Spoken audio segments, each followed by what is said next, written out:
Well, let me see, oh, now I gotta go to, let me see. Look for John's name. Roy's there.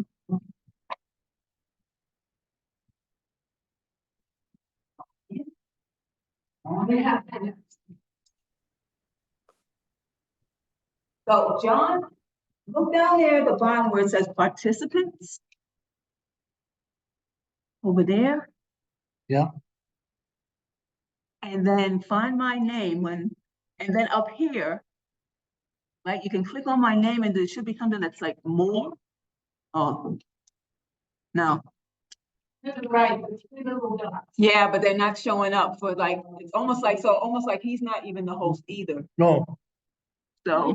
no, I'm not. I still can't. Yeah. Well, so much for that. That was a good one. All right, so I will leave. That's me being there. I'll everybody.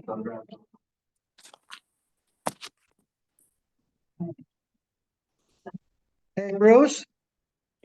Hello. Hi. Hey, are you missing any ribs? You know, I was just counting them, but I lost count. I don't know. No, you don't understand the joke. You weren't here last week, so. That's right. Oh, well, I was in DC. let's see. Oh. Oh, she was boss. She ran the marathon. Why? Something here. Watching. No. We have. That must be. I wonder. Moni, how you doing? Happy birthday. I'll try one more thing. Yes. Let me see. We're actually waiting for Matthew because, I'm gonna try. Oh. Oh. Me, technology is not my friend. All right, I'm not sure this one is but. Okay, I'm gonna try one more thing and then we'll get started. I think if I can make that slide, the document like this, if I can make this a PDF, I think it could get uploaded to the chat. And then people on Zoom could open that up. But let's see. Let's try one more time. Where is it? Images. there you go. We can do that. Can we read it? Or is it backwards? Oh, no, I mean, you don't have to worry about the words. You can do that. Let me try this one thing.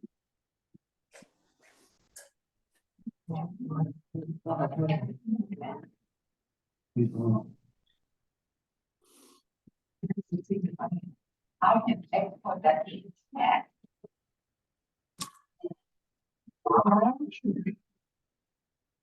No, we have the ability to make it co-host. That's what we thought.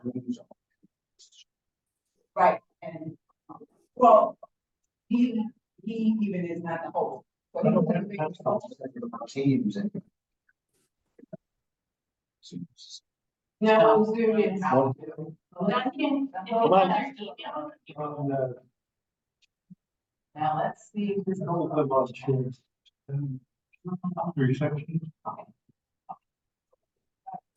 We shouldn't get up. And up.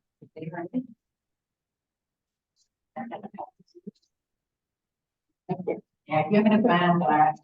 Great. Oh. Oh, she's so conscious. Hey, Bruce, can you hear us? No. She'll be able to. Bruce. Yes. Wake up. Look at the Zoom chat. I just uploaded a PDF of an image. And if you click on it, then you'll be able to see it. I'll be watching. What's there? Did it open? It's Open up the chat. Open up chat. I mean, like, we're doing this, we're probably on the, that's a few minutes for all the time. We're gonna use this, right? But it's important, I don't think it's right. I don't think you've heard to open up chat.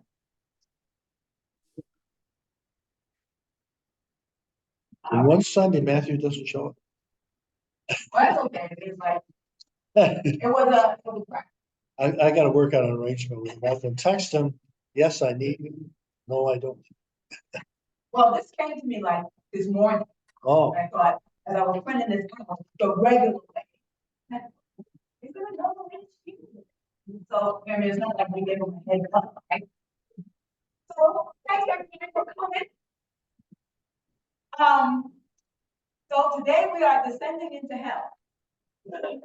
Now, quite a lot. And I, the things, I like to think I forgot, because when I was doing the research on this, like, I think I heard it that. I think I heard it that. It's like, no, you probably just forgot it 40 years ago, you probably forgot. So, somewhere, right? So, the actual phrase, he descended into hell, is not in the Bible. Just like the phrase Adam's rib is not in the Bible, but the term rib is. And then we have to like kind of deconstruct how people use it. Well, it's the same thing here. So just in general, when you even hear the term hell and you're not using it to curse somebody out, understand that concept. Do you even relate to it? I think yes. I was just that it depends on your age and the era that you grew up. Dante, yeah. But it was so when I started, I didn't know Dante was 5 or 6. Right. And so. Yeah, it's in the confession, right? It's in the Apostles' Creed. He descended into hell. Like, well, how often do I even say the Apostles' Creed, if ever, right? When somebody's getting baptized, that's about it. And so as I was thinking about that, I was like, well, when I even think of that as a concept now, being approaching 70, what is that even, what even comes to my mind? And I'm acting like it's not a literal place, right? But we were, I mean, I'll speak for myself, and I might even go back. It was definitely a place that you were going there if you didn't get right with God and get right now, right? So, and so I understand it's a state, not a place. Like, having to let go of, for me, my kindergarten concepts of heaven and hell, and realizing, well, how that evolved for me. And so it's like, but then, as I'm doing this research, considered hell a metaphor. And I think actually, well, who would have ever thought that me and Calvin would be in lockstep?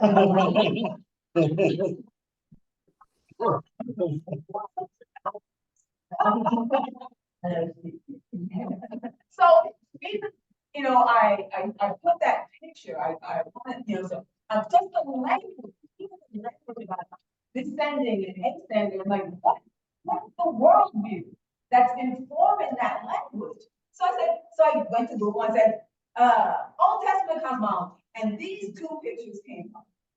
And, like, oh, that's what they're thinking about. Like the nice colorful one, showing Sheol, and pillars of the earth. So he's descending down there. That's when they're talking about descending. But then also it's like, oh, but then you have these chambers of heaven, and that's where he's descending. And that's the worldview that's in their mind, right? Hey, Bruce, were you able to get in the chat? So is it a sound thing? Sounds like it's a sound thing. Can anybody here nod if you can hear me, Bruce? You can hear me. All right. Okay, yeah, we're good. Check the chat.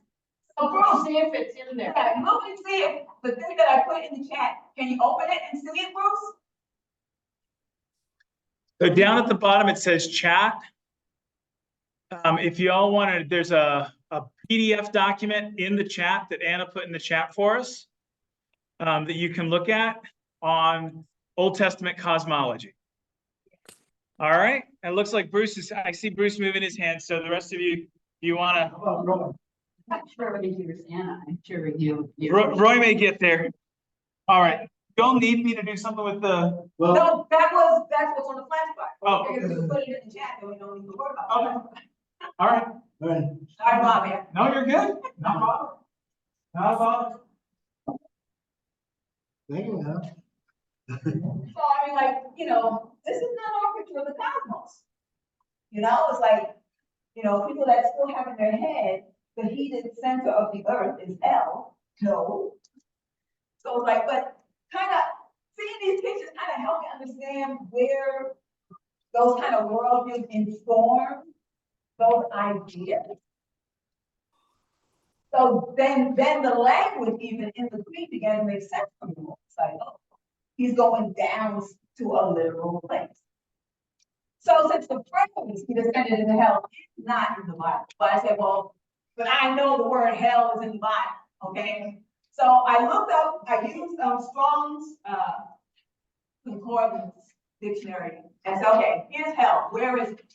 And there are 4 different words that are translated as hell, right? So on the second page, I think that's where no, take that back. Those are my notes, second page of my notes, so never mind. I wrote down the terms translated as hell in the Bible. So one is Sheol, and that is Hades or the world or abode of the dead. And the commentary was as if a subterranean retreat. So,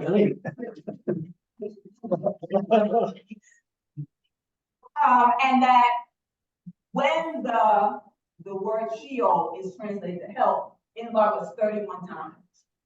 All right? And that term is neutral. That Sheol is just the place when you die, that's where you go. Whether you were good in life or whether you were bad in life. Doesn't matter. Everybody goes to Sheol. Right? It's called the land of the dead. One of our teachers in his knowledge school had pointed that out. In fact, it's just a place. And it's like being buried. Yeah, the grave, pick. That's it. Everybody goes. Not depending on whether you're a good person or whether you're bad. Land of the dead. Just the land of the dead. The other also is Hades. And that's also a neutral term. One of the commentaries said, the other Greek word for the afterlife. So again, that state of being dead, not the place you go, is Hades. And is used several times in the New Testament, but it is used in a similar fashion to Sheol. It is the place of the dead. No judgment, no knowledge. The third, now we get into the judgment stuff, is Gehenna. And that is found 12 times in the New Testament. And that was literally a valley where one of the commentaries said they thought child sacrifices place, or where people actually were taken and punished. So the concept of punishment with Gehenna is a real one. There is a real connection, right? And so that seems to be the place where the people beginning to execute the passages, and that's the second page that I go to. That when they begin to execute these scriptures, they are bringing that understanding of hell, Gehenna, into their understanding of these scriptures and what's being said. So that's how it's beginning to develop. And then there's a fourth one called tartarus. And basically means to incarcerate in Tartarus, a place. And so there was actually a prison. And so that word Tartarus is translated hell in Second Peter. So again, there's a literal, actual punishment connection to at least two instances where the word hell is showing up in the Bible, specifically the New Testament. So, I said, okay, so I'm beginning to see how when people began to read it, begin to, understand where they're getting this concept. Because obviously, just like Adam Rib isn't in the Bible, but what gets pulled from it is, or taken. Same thing with Jesus descending in that, right? So when I asked him, well, so why did this? Because one of my commentaries also said in original versions of the Apostles' Creed, he descended into hell is not there. Okay, so the next question is called then, how did it get inserted and why? And I used a Presbyterian article, from Presbyterian Today, did Jesus really descend into hell? And in that article, they share, well, by the 4th and 5th century, when the Apostles' Creed is, the church needed more than just people being able to say Jesus is Lord. Because now there are controversies about whether Jesus is human and divine. And what the Apostles' Creed was being used to do is to address that controversy. So, and he descended into hell, which led to this very, very new thing I had never heard of, called the harrowing of hell. Has anyone ever heard that?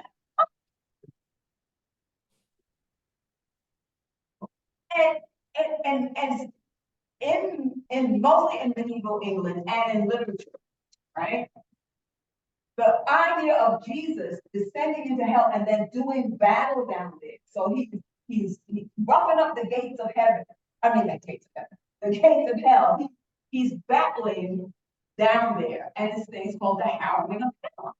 So it's like, I looked it up, and here's what I found in the Episcopal Dictionary, right? The medieval English term for Christ's descent to hell and victory over Satan is harrowing of hell, right? Christ's descent to hell, or the place of the dead after his death on the cross, is mentioned and suggested by several New Testament sources. The traditional language version of the Apostles' Creed affirms that Jesus descended into hell, and the contemporary version states that Jesus descended to the dead, meaning that new place where people are. But basically, it's just the language is used to dramatize the power of Christ's resurrection and victory over death. And that in, they name certain poets who use this image in, like, what do you call it? Like, passion play? Yes, right? So when they were in that's what this term meant, and that's what people think. We're saying that power in the hell. Jesus down there, man. Let's do it.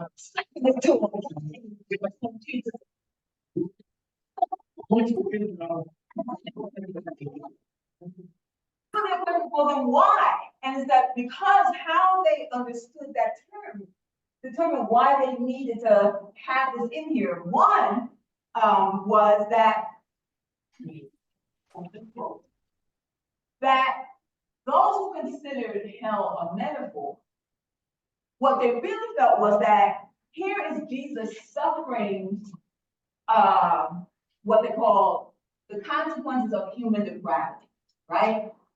When I read in here that John Calvin also saw hell as a metaphor, that's because for Calvin, it was, well, here's Jesus fully, somebody's trying to get in, John, fully human, and so therefore suffering the degradation of that.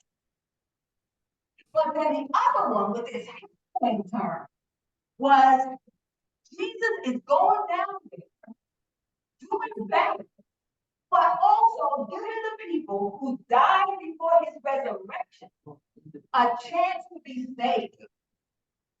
And I'm like, really? So when I was sharing this with the Episcopal priest who we nested, he said, if you look at our resurrection icon, you will see Jesus taking the hand of a man and a woman. And he said, that is our understanding of Jesus going down, harrowing hell, and then pulling out of hell Adam and Eve. Oh, really? Yeah. I mean,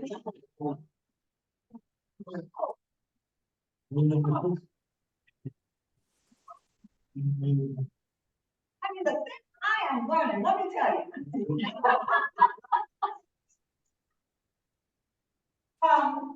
And that it's also not, it's like rarely ever, even when I taught the confession to the kids, did we ever really go into the high level? But it's in there too, I'm like, this is like blowing my mind.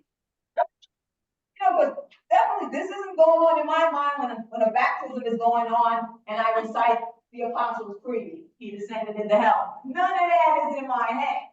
Right? I'm like, all right, he descended into hell, let's go. Get him ascended into heaven, hurry up.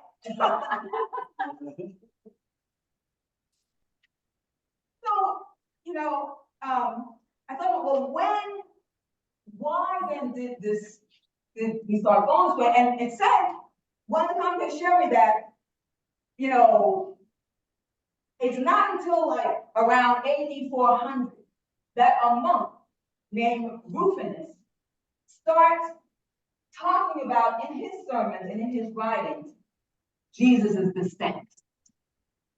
So it's not even until the 400s that this concept of Jesus descending into Sheol, as you know, we see in these pictures, you know, is even beginning to take hold.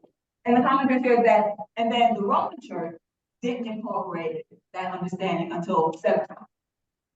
So it's not like it's even original, but it's in the atmosphere, right? It's in the atmosphere.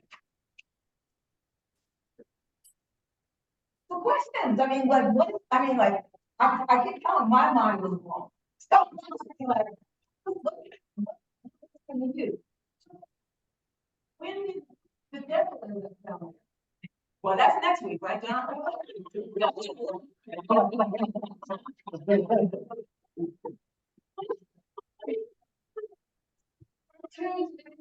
That's where he lives.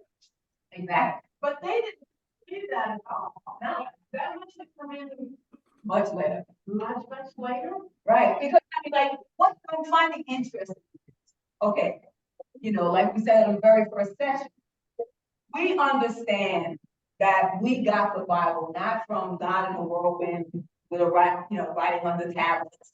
You know, that what we have in the Bible are people inspired to set down their experiences of God and their understanding of Jesus and all the concepts according to their culture and times and style, right?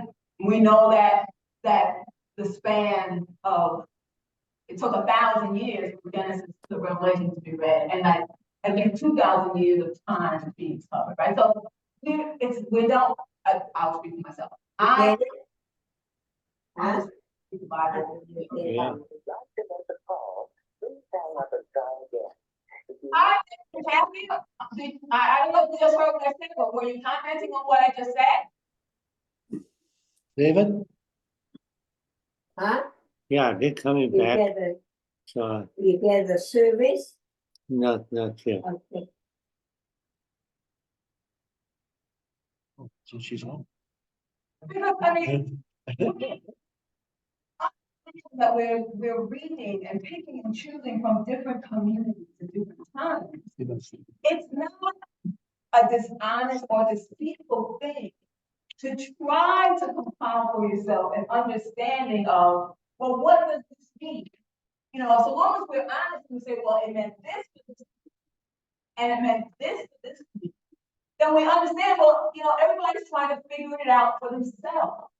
And so, at least for me, right, in my post-evangelical state, it's about figuring it out.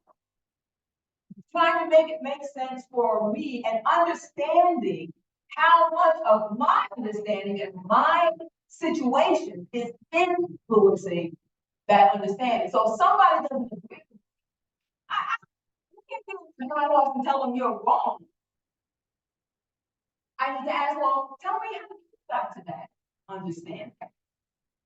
Let me ask you this, on the image of Jesus pulling out man and the woman Adam and Eve.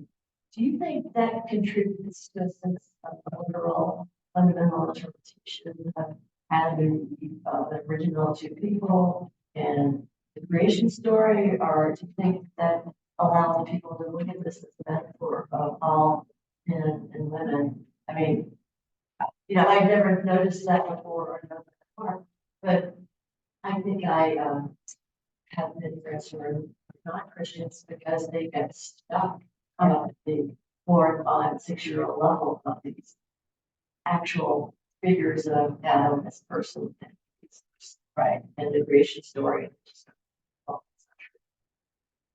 Yeah, well, I think it depends, because like you said, Father Adam, I mean, I've had those lifetimes, I mean, it's like nice with gold halos around the head, like, and then I see those people down there, I'm done with it. But, it's like, it's a metaphor, it's like, this is a metaphor of Christ saving humanity, right?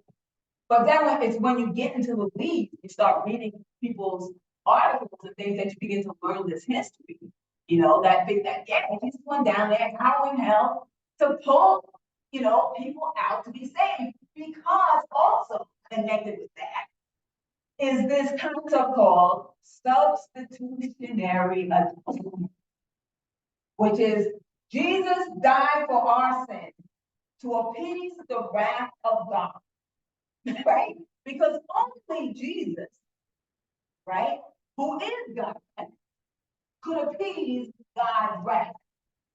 All right, now try to wrap your head around that. But yeah, but I mean, I'm being taught, right? Because at least in the Black church, right? Jesus died for your sins, right? Basically, but I mean, they kind of use it in a good way, as like they would say, and you see that cross is empty. Jesus died for your sins, so you don't have to be on no cross about anything you did wrong, right? So stop the pity party and move on. But this concept of God's wrath has to be appeased, but human beings couldn't do it. So that's why Jesus had to come down. God had to come down as Jesus, because only something divine could appease divine wrath. Okay. But so going back to the question, I think about fathers in the 20s and the modernists who were literally being run out of churches because they did not accept these fundamentals, this 12-volume exposition of the virgin birth and Jesus going to hell, and it's like, we didn't know that. And so they were getting run out of the church.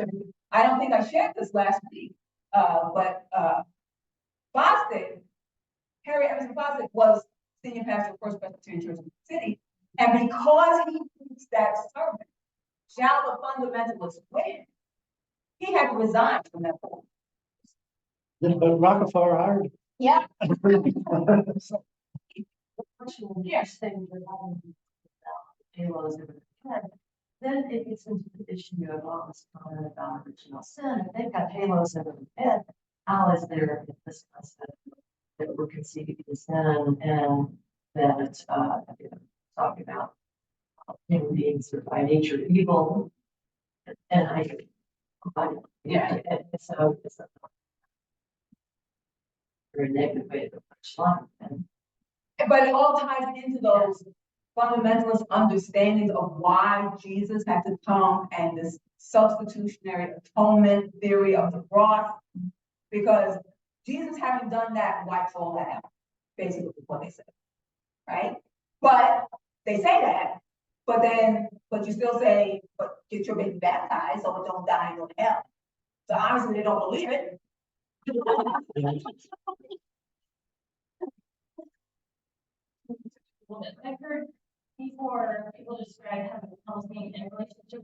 versus not in a relationship. And I cognitively think of it that way, but I still have all these, even growing up in a progressive church, as far as church go, I still have all these concepts from childhood. So it's really hard to wrap your head around that. Yeah, but like, the first thing is awareness, right? It's like, what does that really mean?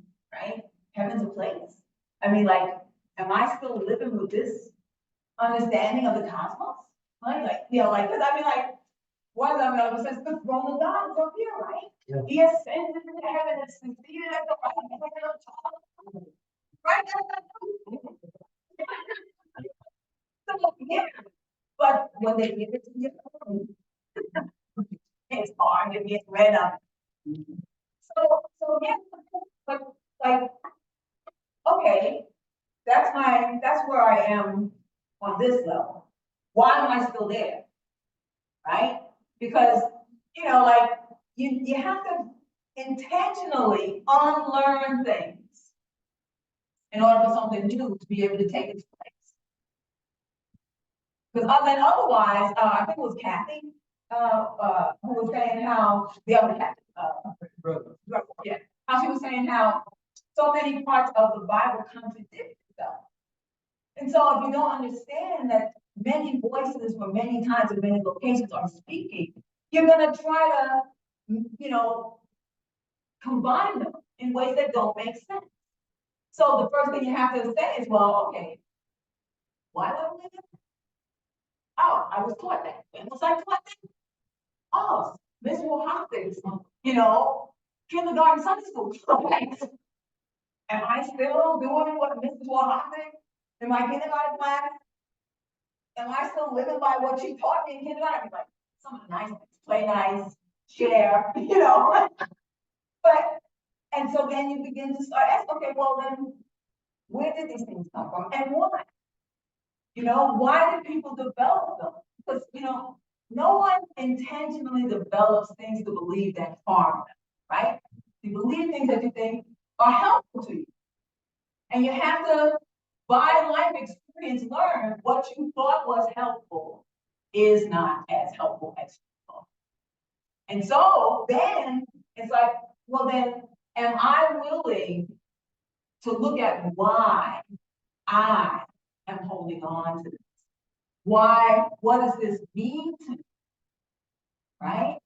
And then when I get that answer, it says, okay, so is holding on to that helping you to live a better life, be a better person? Show me by your act, show me your fruits. And the answer is yes. Go with that. Right? I mean, like it was Bob, right? The second lesson that he said, it's not about what you believe, it's about what I believe and what I do. That's what we're trying to get at, right? So yeah, it's like I think it's also more than just what you believe in too. I think some of these early teachings are really to teach you to avoid dangerous situations or to protect you from things that you weren't skilled to handle at that age. But because they were in your childhood, they're really memory and your original experiences of going to church and being with your family. I mean, there are a lot of emotive reasons why we were coming out to something as a security blanket. yeah. Because our emotions do get attacked. I mean, that's why changing music, church, is the most broad. You would not think changing a word in the song, but it's not changing the word in the song, but you're attacking the memories that are attached to that song. So it's not just I'm changing a word, I'm changing an experience that I had with Arthur, who's no longer here. So it's not just about changing words, because then somehow you're saying that what I had with Arthur those 20 years ago is wrong or bad. And that's what's being reacted to, not just the changing words,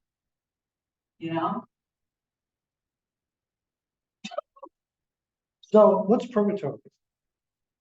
That is a Catholic concept that I did not. Going through this, I did not. You know, basically purgatory is limbo, right? It's the in-between. Yep. The boring part of Dante's The over- Inferno.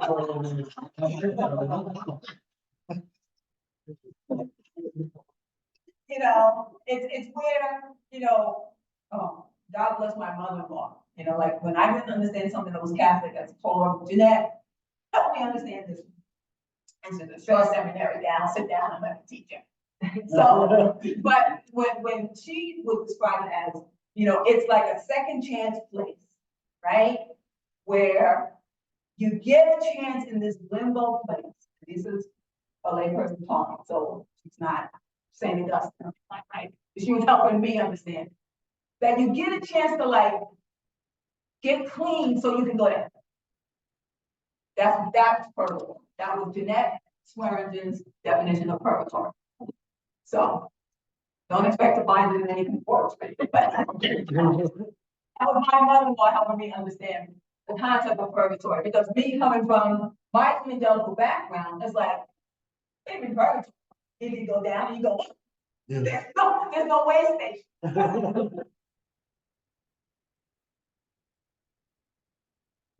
We seem to struggle with the same judgment.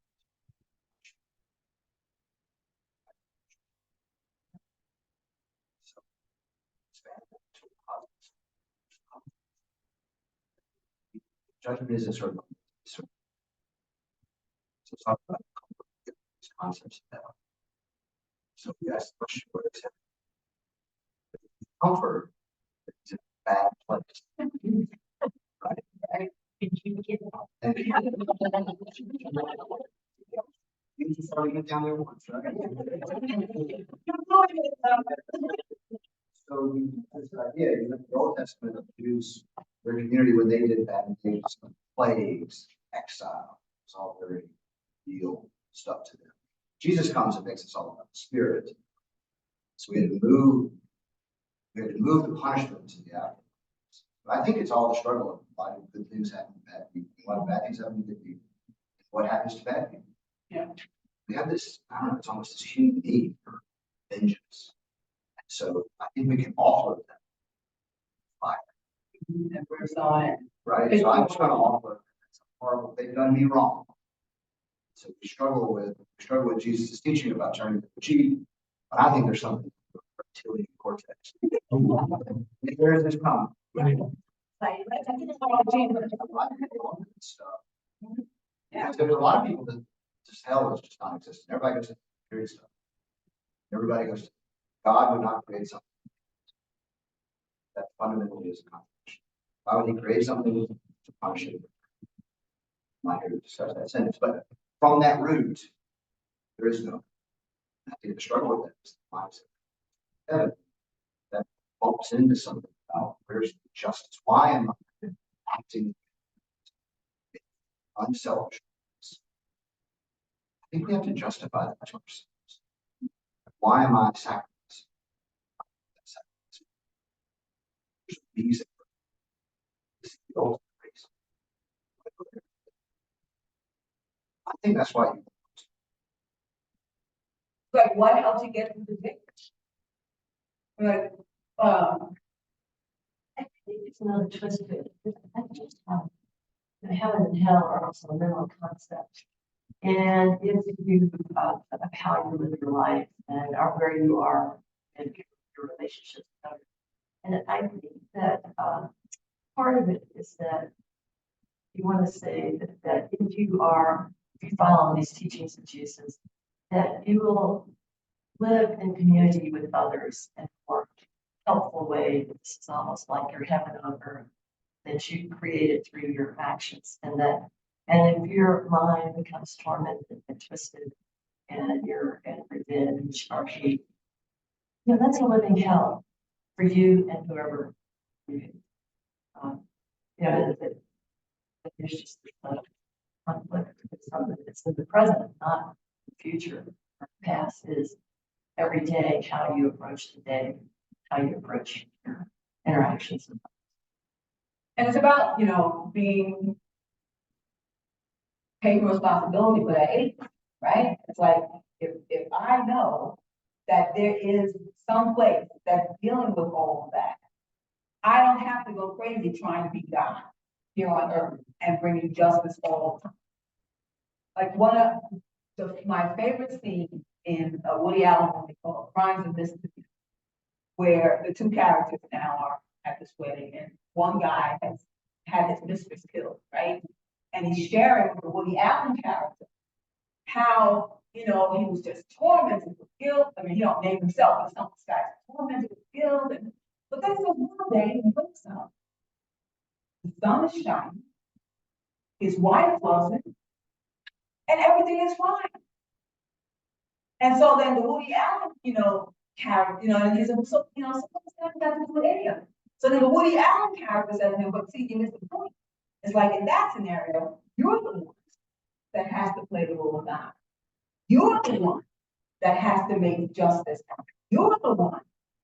And so the Martin Landau character says to him, yeah, but that's fiction. That's not real life. I mean, that's not real life. And then the last thing, going to his wife and his girl and say, you know what, our daughter's gonna have this wonderful wedding too. And that's how the movie ends.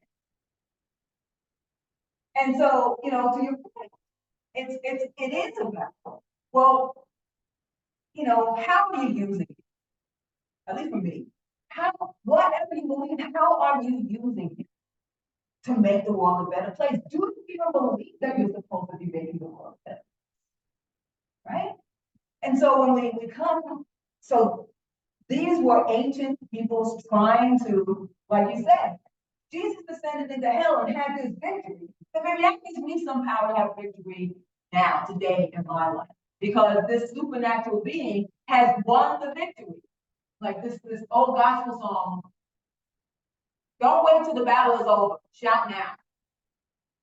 Jesus has won the victory.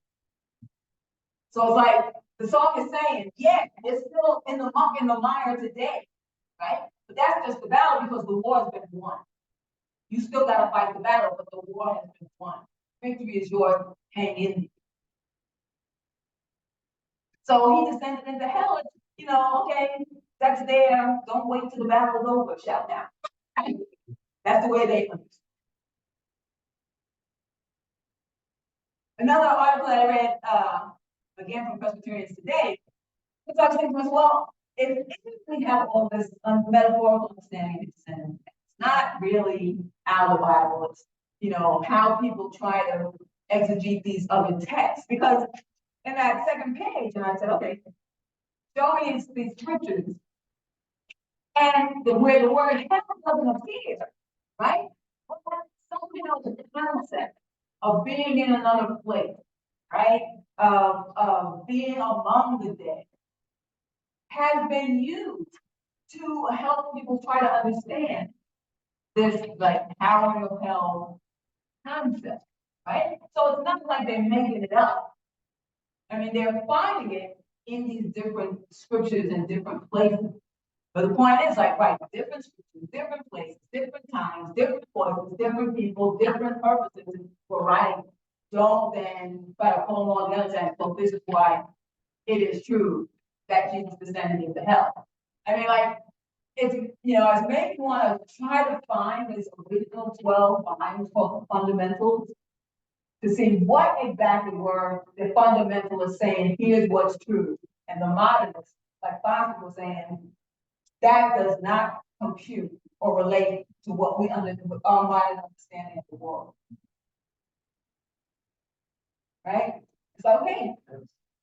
Because, yeah, that's what it's about. In your readings, as you were in lockstep, Well, on this point, we haven't talked about predestination. Oh. So in Presbyterian, this idea of punishment, this idea of punishment. So I understand the reason we feel we need to be as we are chosen. That people who are not chosen. it's not their job. This goes back to the point. Concept is it's only by the grace we see if we do something. So I'm wondering if you saw a judgment or going to hell. It's with this idea. It's not like you live your life and then are judged. Right. We are prejudged. If I understand this. Predestination is way, one of our classes, given by Rigby, the book that she's at Boston Seminary, she wrote this book. And so that book was covered here few years, so 2019. And she states, it's theologian, the predestination started with the universe. The universe. Yeah. So again, it's not like That's a smart. you're not in a tryout. No, a lot of it's Baptist. You're in a tryout period. You're going to be judged at the end. Get ready. That's the message that I've always. We don't believe that. I'm wondering if that plays into the idea that comes. Again, we're not in a tryout. Right, that they decide what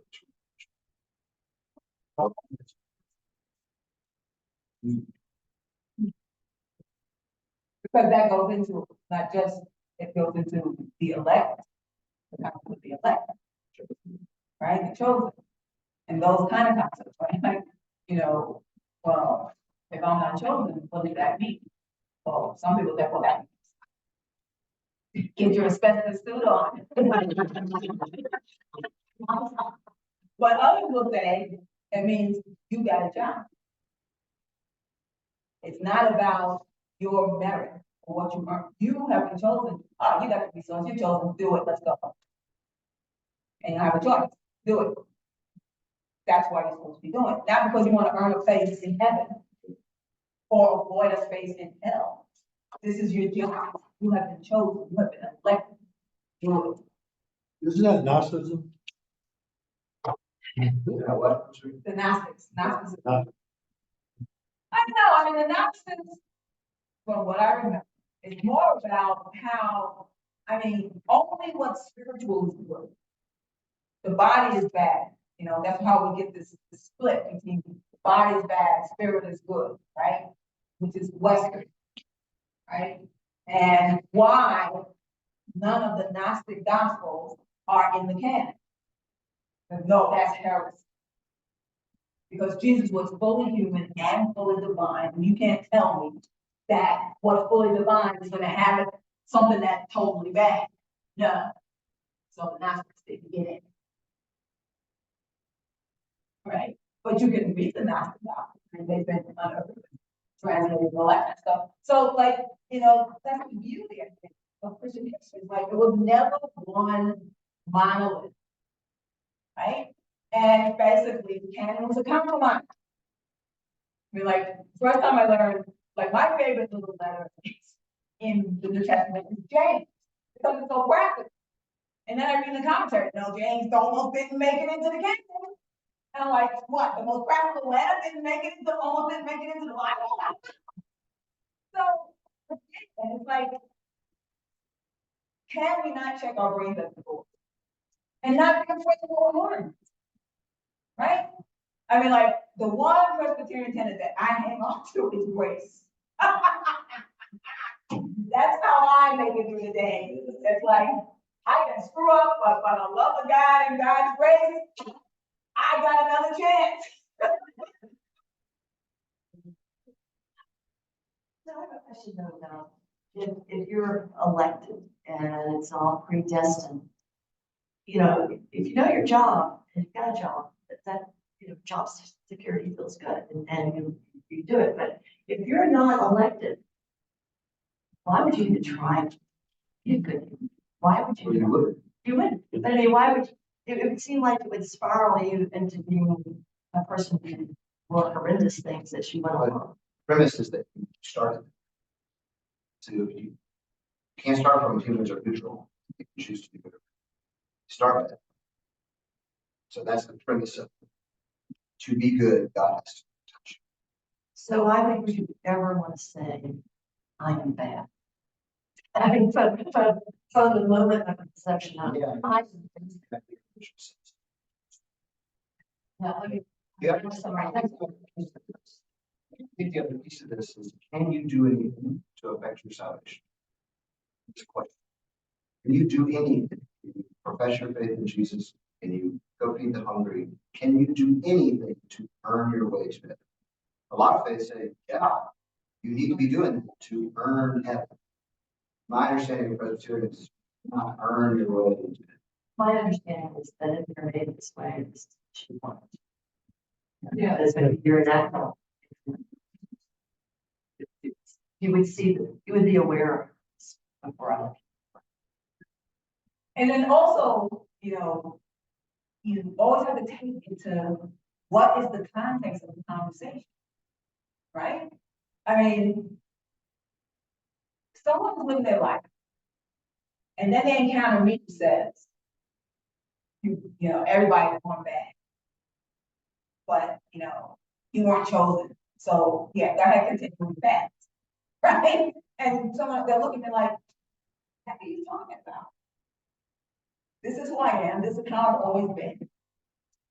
So, it's about what is the conversation that religions are having with people who don't subscribe to their tenets. How do we find a way to unlearn some of the things that we've been taught? In this book my book I've just finished, Brian McLaren, Do I Stay Christian? He came up with this chart that was really cool because he talked about our faith is a journey, right? And he talks about these stages, and like many faiths keep people stuck in what he calls the simplicity phase. Either or, black, white, right, wrong, good, bad. That's the simplicity phase. But as you grow and mature and get older, things become more complex, right? It's not a black and white world. There's gray. And so you begin to see what he calls what's the complexity phase. But then what you learn and what you're perceiving start messing with each other. And he calls that the perplexed stage, right? It's like you start asking the question, then what's the point? Or well, why do that? Still trying to be the winner, right? Trying to find the knowledge that will make me the right one. And he says, ultimately, when we all eventually end up in what he calls the harmony state. It's like one to accept that you're not gonna know it all, that there are some things that are always going to be a mystery. And can you comfortably live with that reality, that it's a mystery and you will never understand it? Can you accept that?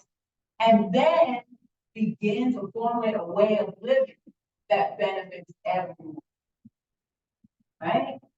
And it's like you don't ask yourself about, well, look, like, well, what happened to him? I remember one time someone said that in a class. That's why I thank God nobody can live forever.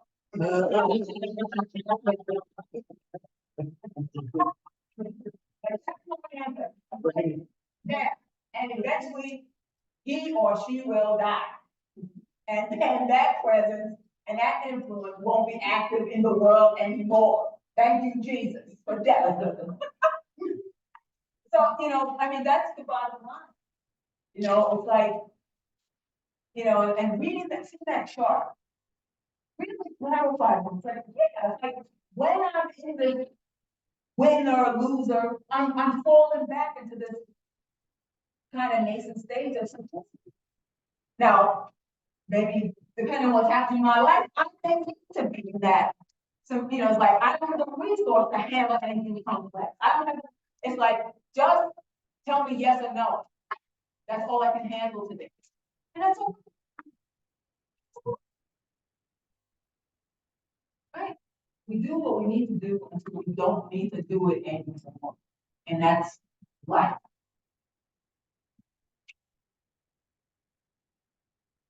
And people who are scared of that, it's like, okay, go with God. Because God's gonna be with you in your fear. God's gonna see you through. And like, but so long as you're in my arena, I'm gonna do my best to make sure that your fear doesn't hurt as many people like you. That's my job.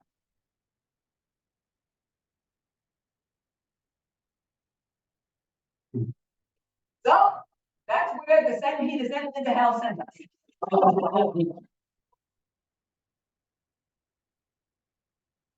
So when shall we, stay in hell and deal with sickness, or we try to rapture next week? Okay, good. Which one? Huh? Shall we go ahead and rapture, or shall we stay in here and deal with, or what about, say, full faith, shall we stay in hell? Yeah, I think so. I gotta find out what this my mother used to tell me. Going to hell in a handbasket. Why am I over there in a hand car? Oh, okay. Go to hell in a hand car? Like, yeah, That's because you were downstate. I was upstate. I was a good one. so are you gonna catch any of this, Bruce?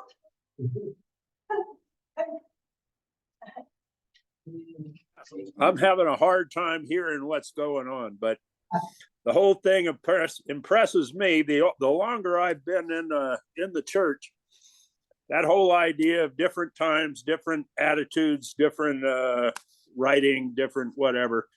It seems to me the idea of reading the Bible and listening to Jesus is you kind of have to make an amalgamation of it, because you can either take an eye for an eye or turn the other cheek, or lots of different things. And it's our job to because it's all good writing, it's all good things to say, but you kind of have to grind it up and put it together.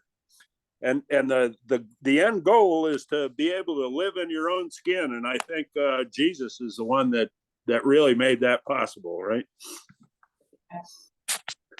There you go. That's my fix. All right, so. Thank you for your comments. Yeah. Okay, I'm gonna sign you guys off.